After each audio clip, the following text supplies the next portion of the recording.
perintahkan? Kamu ada nggak? Kenapa nggak kamu laksanakan? Kenapa surat ini yang kamu pakai? Kamu yang mau makan itu biranya. Gaji kamu dari mana? Siapa yang bayar? Sumpah jabatan kamu apa? Lihat di surat ini, menolak untuk kerja dan nggak ada tindakan apa-apa. Pakai materai untuk nolak kerja. ASN ini menolak untuk kerja pakai materai.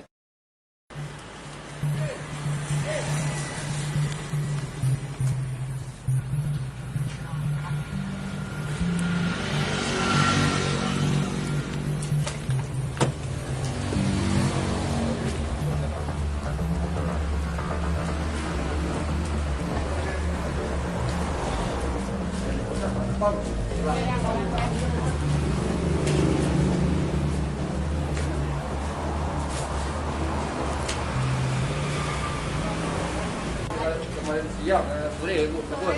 Sore ibu kebun. Jam 6 sore. Jam 6 sore. Dan tutup. Yang ngomong siapa IGD tutup? Bu Kapus, ada suratnya katanya. Waktu kami rapat. Apa suratnya? Kata bersama. Waktu di kata camat lah. Ada surat edaran dari tadi kita. Jadi kalau dimasukkan ke sana Pak, ini yang untuk bidan desanya. Ini untuk bidan desa. Ini untuk bidan desa ini. 20. Jadi ini kan artinya yang jaga itu bukan IGD. Ini kan maksudnya dia agar dinasnya kamu, bukannya IGD. Kamu sekolahnya di mana? Masa kamu menafsirkannya ini? Ini jam dinasnya, bukan IGD. IGD itu 24 jam. Kan saya instruksikan kemarin Camat. Mana serial tuh? Ya. Kan saya instruksikan semua kapus kemarin harus ada 4 orang standby. Jangankan hari-hari biasa. Sabtu Minggu aja 4 orang harus standby saya bilang. Kamu menafsirkannya gini. Ini bidan desa. Ini IGD harus standby 4 orang. Kejadiannya jam 5. Siapa yang urusan ini apa? Siapa? Ya kenapa Anda urusannya? Sama kan ada warga kecelakaan juga, di sini nggak ada orang. Jadi korban itu sudah setengah jam ditidurkan di sini Pak. Jadi pelayanannya ditanya sama dokter, sama teman-teman ini katanya tidak menerima pasien. Waktu jam kerjanya. Yang bilang nggak ada pasien siapa? Izin Pak nggak ada Pak yang bilang tidak menerima pasien. Waktu kerja, jam kerja. Waktu kerja udah habis. Waktu kerja udah habis. Kalau tidak tahu Pak, siapa yang menginjak seperti itu Pak? Ada leh. Bukan adanya siapa orang yang ngomong. Jelas orang. Itu Inilah tingkat pelayanan di Kabupaten Sorong yang hancur. Masa IGD kamu bilang jam 5 lu udah nggak bisa kerja lagi? Serahkan perintah saya. Kamu ada nggak waktu saya panggil di kantor bupati? Apa perintah saya? Dia memang standby di puskesmas. Nah kenapa kalau IGD kamu bilang cuma jam 5 sore? Waktu itu saya nggak bilang dia sampai jam 5 sore Pak. Jadi waktu teman-teman yang mengapakan surat ini Pak, dia bilang kami biasanya sampai dinas sore, dinas malam kami lakukan Pak. Setelah surat ini keluar, yang teman mentelaahkan katanya, oh untuk kita tuh dinas sampai jam sesuai dengan surat ini Pak. Ini tanggal berapa dia bikinnya? Tanggal 20 April nih Pak, 2021. Tapi ini kan dinas. Kalau yang standby di sini kan tetap harus ada 24 jam. Di mana-mana di dunia yang namanya IGD itu 24 jam. Jadi mohon izin Pak, barangkali kami salah dalam pengertian. Salah kamu tapi rusak pelayanan saya kepada masyarakat. Bagaimana cara kerjanya kamu? Masa IGD kamu buka sampai jam 5? Jadi kalau jam masyarakat sini, jam 6 sore aja mau mati-mati aja lah. Kami nggak tugas lagi begitu. Kan udah saya perintahkan, kamu ada nggak? Ada Pak. Kenapa nggak kamu laksanakan? Kenapa surat ini yang kamu pakai? Surat apa ini? Perintah saya udah jelas. Makanya levelnya Travis di Solo ini paling hancur di dunia. Kalau udah saya perintahkan kamu kan. Coba bayangkan kalau keluarga kamu yang kayak begitu, kamu rasakannya gimana? Tahu kamu dibayar oleh negara. Masa IGD jam 5 udah tutup? Serial? Enggak. Mana nih asisten ini? Nonaktifkan dia. Sekarang ini ganti semua yang ada di sini. Itu perintah saya. Bidang-bidangnya pindahkan semua ke Tigodura. Dan dia diberhentikan dari sekarang dari kampus ini. Nonjobkan dia. Jadikan dia bidang biasa saja. Ya. Dan ini imbauan untuk semua. Ini memang ya, kampus-kampus ini semua bermasalah. Saya dapat berita lagi. Kampus kita yang di Siju Sirih udah diperiksa Kajari lagi. Karena servis kalian tuh kalau nggak dibayar ini otak kalian tuh uang aja. Kalian tuh abdi masyarakat. Ada segi kebijakan cari uang. Kalau uangnya kurang kalian nggak kerja. Kalau mau cari uang jadi pedagang, jadi pengusaha, jangan jadi pegawai. Ampun saya kalau begini caranya. Saya kamu kan ini, kabak ya. Kamu cek ini semuanya, nonaktifkan orang ini semua. Dan coba diambil alih nih, coba panggil sihatnya mana? Enggak aktif. Aktif Pak, tapi tak aktif. Kan sudah perintahkan, makanya saya bilangin ASN asisten apa namanya eselon 2 harus tinggal di Solo semua. Itu tujuan saya. Ini mereka nggak ada yang mengindahkan omongan saya semua, karena mereka udah keenakan semuanya. Itu tujuan saya kenapa? Ya, pusat-pusat servis layanan ke masyarakat, khususnya kesehatan ini harus tinggal di tempat dia kerja. Kalau dia keluar harus ada izin. Itu tujuannya. Ini saya tolong panggil itu, kasih peringatan keras sama sihat ini. Dan kamu data lagi ASN-ASN yang tinggal di Kota Padang itu. Dan juga nih kampus-kampusnya harus tinggal di sebelah ini. Kampusnya yang tinggal di sini. Hancur. Coba lihat ke dalamnya kayak apa ini semuanya. Ampun saya. Di waktu kerja udah nggak ada. Itu dia bilang. Makanya dia orang nggak mau dia ngelayan lagi.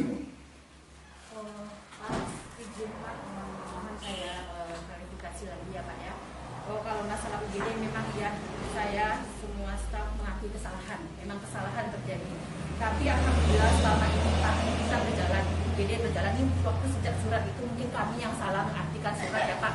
Baru ini berjalan UGD tidak ada itu sejak bulan puasa Pak. Sebelum bulan puasa Pak, di sini ada standby dinas malam. Kamu tahu artinya IGD tahu nggak? Iya tahu, unit gawat darurat. Cuman kami instalasi gawat darurat. Iya Pak. Instalasi gawat darurat itu artinya harus standby setiap saat. Nggak ada istilah. Kamu ada nggak waktu saya panggil semuanya? Ada Pak. Apa kata saya waktu itu? Memang harus standby di puskesmas. Lah kenapa kamu dengarin kata-kata kayak begini? Begini Pak, saya luruskan sama PTU. Selama ini saya tidak mengizinkan UGD tutup selama walaupun tidak hari jam kerja kepada teman-teman semua Pak. Karena kita jalan lintas dan pelayanan harus kita buka. Ini ada buktinya Pak, ini Pak TU yang lebih mengetahui teman-teman kenapa tidak mau dinas di UGD ini. Pak TU yang lebih tahu Pak. Dia nggak mau dinas. Kasih Ya, laporan ke saya, siapa yang nggak mau dinas di ini? Enggak ada. Siapa yang nggak mau dinas di UGD? Oh, itu semua staf sepakat ya Pak menolak. Bukan saya yang nyuruh perintah Pak. kampus dan TU. Saya tidak menginstruksikan. Kami yang tanggung jawab, kami tidak siap 24 jam ya. Ini ada surat kita pegang. Mana suratnya? Kasih suratnya. Surat yang tadi itu ya pegang dia terjemahkan. Nggak, yang menyatakan dia nggak mau tugas itu siapa? Kasih data-datanya semua kepada saya. Yang nggak mau tugas itu siapa? Ada pernyataannya. Mana pakai pernyataannya? Nah, kenapa kamu nggak lapor ke atasan? Itu surat dia, bukan mengenai IGD, mengenai jam kerja kalian normal. Ya betul. Jadi jangan salahkan surat itu. Sebenarnya memang iya Pak, surat tidak salah. Memang kami yang salah mengartikan isi surat itu Pak. Ya karena kalian selama ini udah keenakan. Dari laporan Ombudsman memang Solo ini paling hancur servis kalian. Kalian udah keenakan semuanya. Makanya kamu tahu nggak ratingnya Solo ini? Semua rating juga kita hanya di atas Mentawai. Dari semua, kemiskinan kita nomor 2.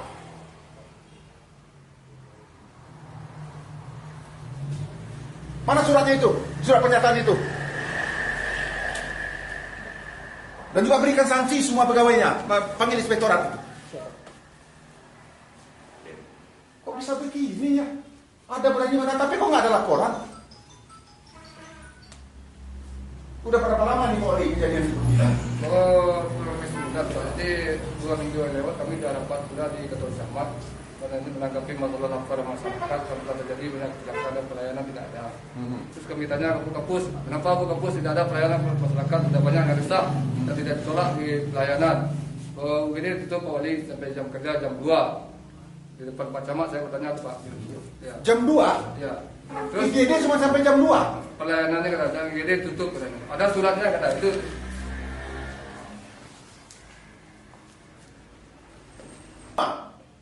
Berikan sanksi tegas kepadanya, laporan ke KSN. Ya, tolong difotokan ini nih kebijakan. Kalau kalian nggak mampu berhenti. Berikan sanksi yang tegas kepada semua orang ini, ya. Dan ganti semua orangnya ini yang ada di sini. Mana? Dan orang yang nggak layak ini dinonaktifkan, laporan ke KSN. Nyatakan orang ini tidak layak untuk jadi pegawai. Menolak kerja. Inilah servis levelnya kalian semua di mana, otak kalian itu di mana? Kau yang kau makan itu biranya. Gaji kamu dari mana? Siapa yang bayar? Sumpah jabatan kamu apa? Jadi abdi masyarakat kan? Astagfirullahaladzim. Izin Pak, boleh bicara Pak? Sebelumnya kami minta maaf Pak, tapi ini bukan berarti kami tidak mau melayani masyarakat. Ini kan datang karena ada beberapa masalah sebelumnya. Jadi kami kan dinas IGD, kami kan rata-rata perempuan Pak. Kebetulan di IGD ini memang fasilitas pintu-pintu kami ini kurang baik Pak. Jadi karena kami perempuan sudah terjadi ada beberapa kali kejadian Pak. Jadi kejadian apa? Sering diganggu Pak, kadang-kadang lampu dimatikan, kadang-kadang pintu digedor, dilihat orang keluar tidak ada. Kenapa nggak lapor ke Uli Negari? Kenapa pakai kepolisian? Ada nggak laporannya? Kalau tidak salah waktu itu ada bidadari yang dinda semalam Pak, ada dilapor sama Pak Wali sama Satpam. Ada yang memajak atap ini jam 10 malam Pak. Kenapa nggak ada laporan ke atasan kalian? Ada laporannya ke atasan? Ada, kalau ke atasan ada. Kalau ke atasan ada sudah Apa tindakan kamu?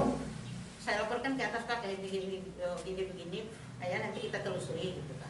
Siapa yang bilang kita telusuri? Urusan dinas Pak. Dinasnya siapa? Waktu itu urusannya udah pensiun sekarang Pak. Urusan pelayanan Pak. Jadi Pelayanan puskesmas. yang mohon izin Pak, kami mengerti kami ini adalah abdi masyarakat dan kami tidak pernah menolak apapun yang Ribut dia kamu buat ini apa? siapa. Tapi ini berdasarkan rasa ketidaknyamanan. Nggak ada alasan apapun. Tentara aja mau perang ke sana mau mati dia. Negara hukum. Ada kantor polisi dekat di sini. Kantor Uli Negari kamu dekat dari sini. Kenapa nggak lapor polisi? Kenapa Uli Negari? Kalau yang kejadian malam ada pernah dilapor Pak. Dan Pak Wali memang ada menanggapi. Tapi namanya kami dinas malam berdua perempuan. Harusnya dicarikan solusi. Kamu bicara dengan atasan. Sudah Pak. Itu setiap kali kami bicarakan dengan. Berarti kan Kalau dasarnya sudah 3 kali meeting kami bicarakan Pak meeting Pak. Air kadang-kadang nggak ada. Kemudian keamanan pintu ini dikunci dari dalam Pak. Bisa orang bisa dibuka. Ada beberapa kali IGD ini didobrak Pak. Setelah kami lihat, kami kirain pasien, rupanya tidak ada. Jadi berdasarkan itulah kami merasa tidak aman. Lagian kami cuma perempuan Pak, berdua orang dinas sore malam Pak. Loh, Jadi kok saya bilang 4 orang? izin Pak, kebetulan kekurangan tenaga Pak. Sebanyak ini orangnya. Itu tuh kan campur dengan bidan desa, Bidan dengan desa, dengan PHL, PHL, dengan Pak. pustu-pustu Pak. Itu campur itu Pak. Itu udah Malahan kami sebelum ini Pak, sebelum lebaran ini kami membuka klinik bersalin Pak. Malahan Iya, Pak. bidan desa kami tugaskan ke sini waktu itu. Saking kami ingin pelayanan gitu ya Pak ya. Kami buka klinik bersalin di sebelah ini Pak. Jadi berdasarkan itu Bapak, bukannya kami menolak untuk bekerja. Itulah kami. Ngomongin Pak, kalau kita di jalan lintas bagaimanapun yang UGD harus kita buka 24 jam. Bukan jalan lintas, namanya IGD itu harus. UGD, IGD itu semua 24 jam. Disiap mengatakan kamu nggak harus ini. Sesuai dengan surat yang Surat itu mengenai jam kerja kalian, bukan mengenai IGD. Tapi teman-teman Pak, mungkin Pak masalah Itu kan memang cara kalian tuh. Kamu sebagai kapus tindakan kita buka UGD yang makan buktinya nggak ada. Kalian tidak layak jadi ASN.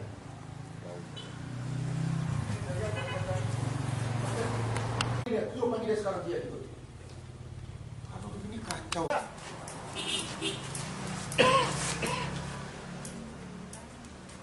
Supirnya ada nggak? Ya sekarang jam 5 nggak ada. Kamu jam 5 nggak ada nggak lagi di sini? Oh, pas kebetulan pulangnya setengah 5, Pak. Waktu itu saya udah masukin, ya pulang. Tapi ya, waktu di ini saya ditelepon cuma 3 menit saya ini korban udah nggak ada, Pak. 3 menit, nanti sampai jam 6 kalau orangnya sampai jam berapa dia sampai ini? 6. Hah? Setengah 6. Dia datang ke sini jam berapa? Jam berapa? Dia masuk rumah sakit ini jam berapa? Pasien ibu nggak sempat masuk. Jam 6 nggak jadi masuk, Pak. Nggak bisa masuk karena kamu Iya. di sini. Jadi kalau klarifikasi dari bidan ya Pak ya. Kamu kalau nggak tahu jangan ngomong. Namanya saksi yang saya tanya itu yang mengerti, yang melihat, yang merasakan langsung. Bukan katanya, kamu kan katanya. Orangnya aja sekarang entah kemana-mana. Karena ini kan dia dinas ini. Kok dia nggak ada jam dinas? Jam dinas saja mereka nggak ada. Orang yang kecelakaan itu udah terbaring dibawa oleh masyarakat, duduk di situ. Ini warung-warung kan banyak, duduk orang di situ. Lalu diketok-ketok nggak ada yang jawab. Lalu ada yang siapa beritanya gimana? Orang itu keluar, ada bidan. Bidan nolak, alasannya di luar jam dinas dia. Dia dinas cuma sampai jam 2 siang, jam 5 sore. Padahal ini UGD, tugas mereka hanya sampai jam 5 siang. Nah, saya nggak ngerti dasarnya apa. Karena saya ngelihat memang, mohon maaf, tingkat pelayanan Kabupaten Solo berdasarkan Ombudsman ini memang paling hancur. Bahkan menurut tim RPJMD kemarin kita kemiskinan kita itu nomor 2 di Sumatera Barat. Yang paling miskin, ekonomi kita, pendidikan kita, servis kita, semua hancur. Karena memang selama ini nggak ada yang peduli ya. Ini yang mereka yang saya sendiri, makanya ASN ini semua dia nggak peduli. Kenapa? Selalu dilindungi oleh atasan. Dan saya nggak tahu apa, dia dapat jabatan yang kenapa? Mungkin karena nyogok dulu bidan desa di kampung hutan sana, jadi kapus di yang tempatnya bagus. Karena kedekatan dengan si ini, kedekatan dengan si itu. Jadi ini yang terjadi di Solo ini selama ini. Jadi pemerintah yang lama ini yang itu yang bikin hancur Kabupaten Solo. Memang saya sedih sekali ya, agak kesal saya. Padahal saya sebagai putra daerah inginnya Solo ini bangkit, bagus. Mereka nggak mau, ini ada surat yang tadi itu. Coba bayangkan ada surat pernyataan tidak mau tugas ditandatangani. Nah, inilah birokrasi lingkaran setan semuanya. Ini yang saya sedihkan ya. Makanya banyak daerah di daerah saya ini nggak bisa maju karena terlalu banyak birokrasi. Ada surat menolak untuk kerja. Ini yang repot yang kayak begini. Ini menolak untuk kerja. Yang namanya UGD, puskesmas harus standby. Bahkan saya sudah minta mereka agar siapkan dana. Kan pemerintah, Pak Presiden sudah memerintahkan kita refocusing anggaran untuk antisipasi bencana. Kita anggarkan banyak. Solo aja dapat 86 miliar saya anggarkan untuk kesehatan masyarakat saya di sini, mencegah terjadi COVID ini. Udah saya anggarkan mereka bebas untuk melakukan untuk refocusing. Tapi mereka nggak ada yang peduli. Lihat nih surat ini, menolak untuk kerja. Dan nggak ada tindakan apa-apa. Dengan gagah lagi nih. Pakai materai lagi. Pakai materai untuk nolak kerja. ASN ini menolak untuk kerja pakai materai. Tindakan dari atasan nggak ada sama sekali. Saya lihat ini di kampus-kampus ini semuanya bermasalah. Karena harusnya kan di sini pusat pelayanan masyarakat kesehatan. Utamanya kan kalau masyarakat udah sehat kan, Bang. Ini kalau masyarakat sakit semuanya gimana? Aduh, saya sedih. Nih, semua tanda tangan. Ya, hebat ini. ASN tanda tangan nolak untuk kerja, tapi tidak tindakan dari atas. Pakai materai lagi. TU-nya lagi yang tanda tangan ini semua. Ini yang terjadi di kampung saya. Saya mohon kawan-kawan media, tolong dibantu saya. Dan saya orangnya memang seperti ini, tegas saja. Lillahi ta'ala semuanya untuk rakyat saya. Dan saya nggak mau mendengar kalau ada rakyat saya yang susah, lalu dipermainkan oleh ASN ini lapor kepada saya. Ya. Saya siap memberikan apa kepada mereka kalau memang rakyat dikecewakan oleh mereka ini semua. Dan saya terus terang selaku Bupati mohon maaf kepada seluruh masyarakat Kabupaten Solo, khususnya masyarakat yang lewat di sini jalan nasional semuanya, atas pelayanan yang dilakukan oleh Puskesmas Tanjung Bingkung ini. Dan insya Allah saya berjanji ini tidak akan pernah terjadi lagi. Dan saya sudah instruksikan kepada Kabak Pemerintahan Dan saya sudah panggil juga Sekda tadi, akan jadi bahan pertimbangan bagi kami. Dan siap-siap memberikan sanksi yang tegas pada orang-orang ini semuanya.